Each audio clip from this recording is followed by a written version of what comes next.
You create your own reality. What comes up for you when you hear that? Do you like it? Do you hate it? You create your reality. When we think about it, spiritual teachers, mentors for thousands of years have been saying exactly that. However, when I have a consultation with people, it seems like if they understood that they created their reality, then they wouldn't be having these issues and they wouldn't need to come to me, if that makes sense. What I find and what I have found to be true for me is that when you own that you truly do create your own reality, then life becomes magical.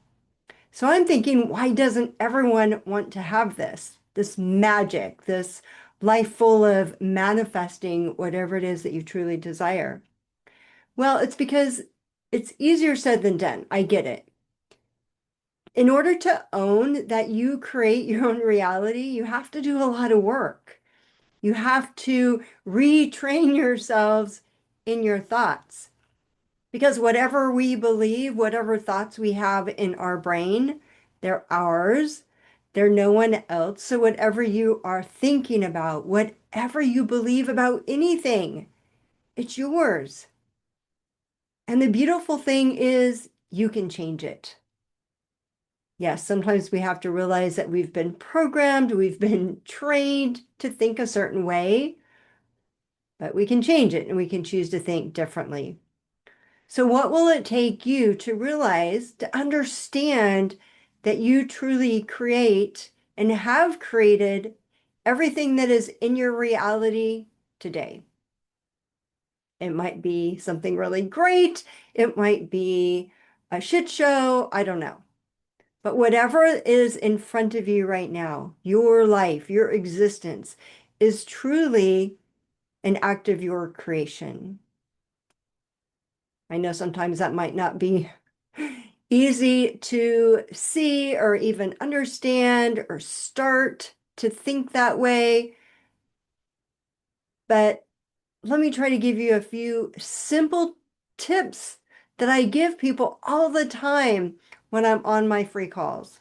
Because I do lots of consultations and have lots of discussions with people. I truly want to meet people where they are because I know the work that I've had to do. But if you're willing to do just a little bit of work in changing your thoughts and being open and curious to maybe having other beliefs, I know that it can create such a massive change in transformation in who you are, how you show up, and what kind of life you live here in this physical body on this physical planet. So, yes, we are in this physical body, but we are a soul. So, once you understand that, that's a starting point, right? You're not in this all by yourself. It's not just you, poor me. No, you are a physical body, you're a soul having this experience, and you're also connected to your higher self. Your higher self knows every lifetime you've lived. It knows exactly why you're here, your purpose. And I also believe that when we came here in this physical body, that we chose it all. We knew as a soul what we wanted to experience. We knew what we needed as a soul in order to experience, to expand. And then we come down here in this physical body and we forget. It's okay. That's part of it. It's part of this reality that we've created is our forgetfulness.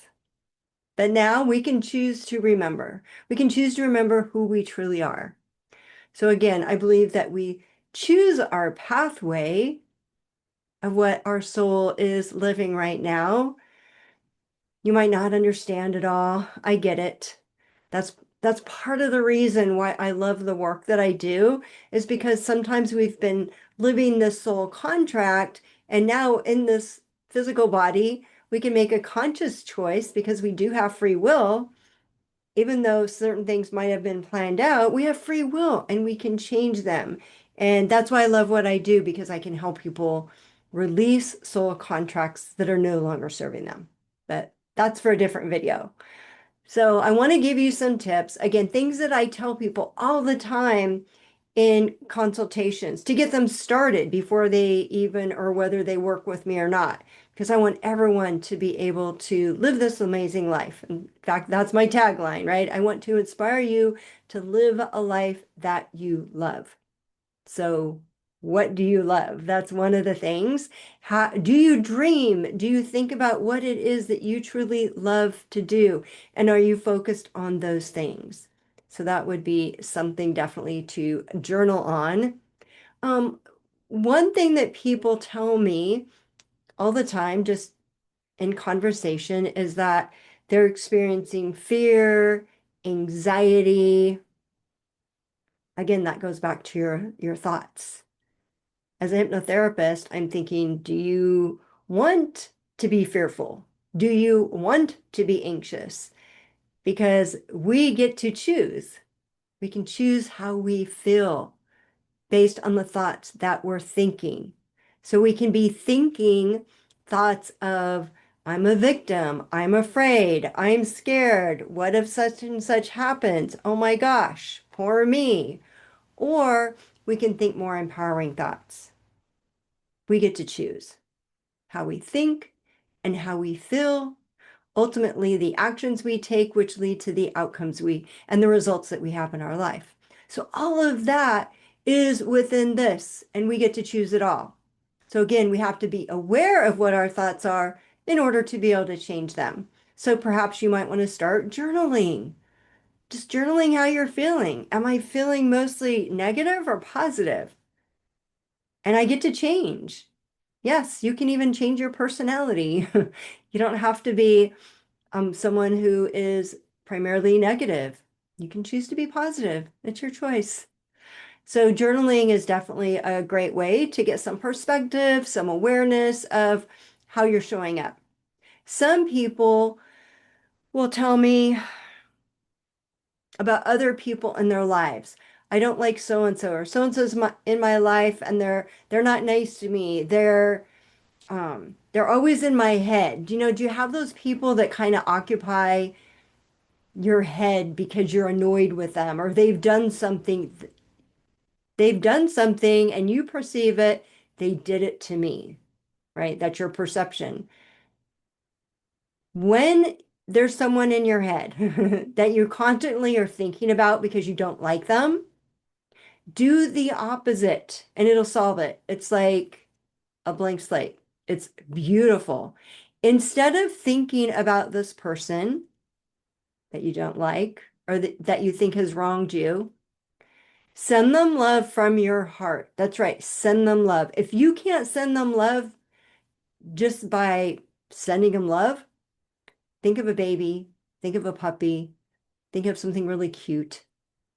Get that love in your heart and then send it to them. I swear it works. I've done this. I've told other people to do this, and it absolutely works.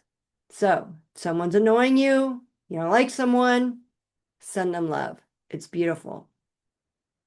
Another thing that comes up a lot in conversations is that people tend to label themselves. Again, I'm anxious.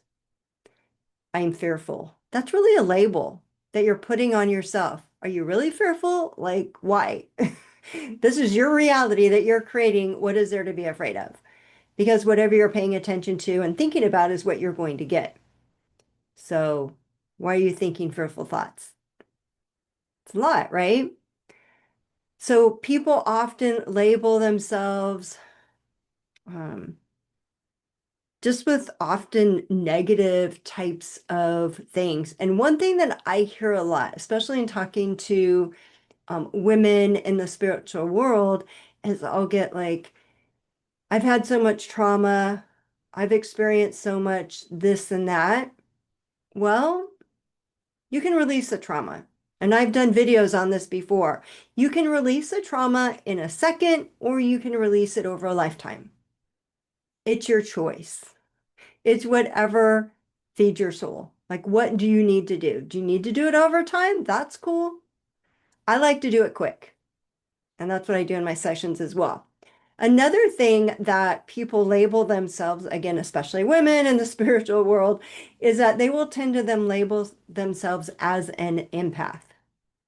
And I'm thinking, do you want to be an empath? Empath is someone who experiences the pain when they're speaking with someone, right? Or if they're just in the vicinity. So oftentimes people say, it hurts me. I feel their pain or I feel their energy.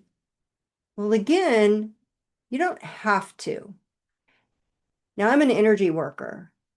If I were to feel everyone's pain, I would be flat on the floor. Like it would not serve me and I would not be able to serve others.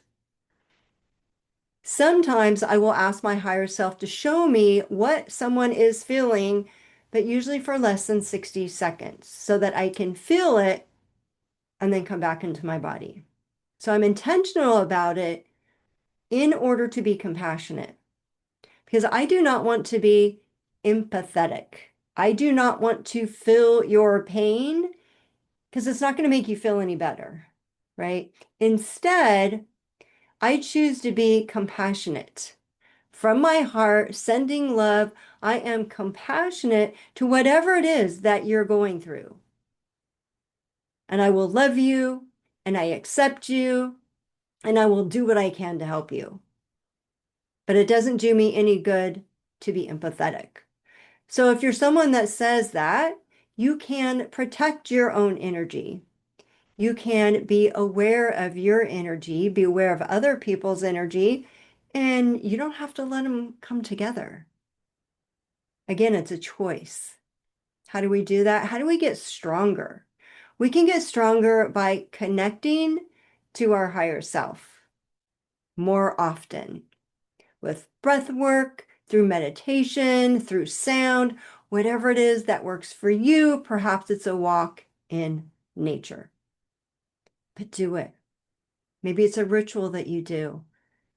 When you connect to your higher self, you're connecting to infinite wisdom. You're connecting to all that is. That knowledge, that information, it's already in here. It's already within you. It's just sometimes we have forgotten, and so we block that connection, but it's still there. Your higher self is there. You simply need to ask. Just ask. Ask to be guided. Ask whatever it is that you want to know. Who am I? Perhaps it's understanding your purpose in life. What's my path? What's my purpose? And I believe that when we feel that joy in our hearts, we truly know that we are connected with our higher self because our higher self is in joy. And isn't that a beautiful way to live? Being loving and kind to others and being filled with joy and bliss in this reality that we're creating. That's what I choose. Yes, I have on my rose-colored glasses. That's my choice.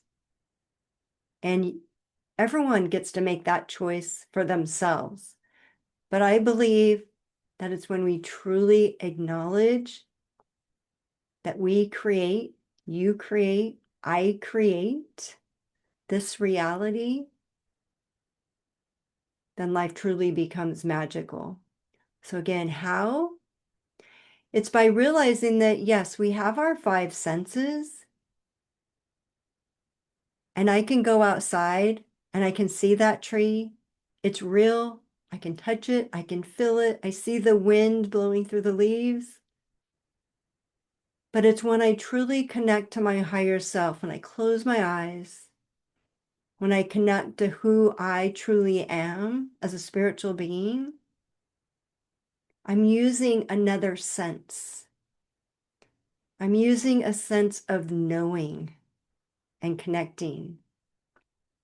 And it's a beautiful feeling. So when I say joy and bliss, that's what it feels like for me when I know that I'm connected to my higher self.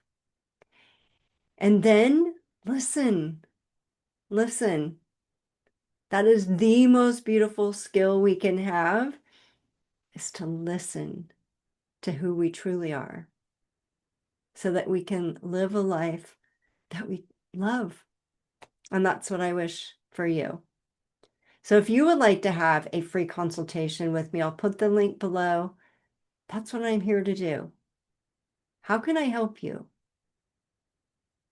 Perhaps it's a word, perhaps it's a message, perhaps it's a reminder, or perhaps it's working with me in energy work or hypnotherapy. I don't know. We won't know until we chat. But if this resonates with you, I would love to explore further and help you. Perhaps it's just a conversation. Perhaps I'll remind you, remember that journaling that you used to do? You might want to do that again. All right, take care, my friends. Have a beautiful day.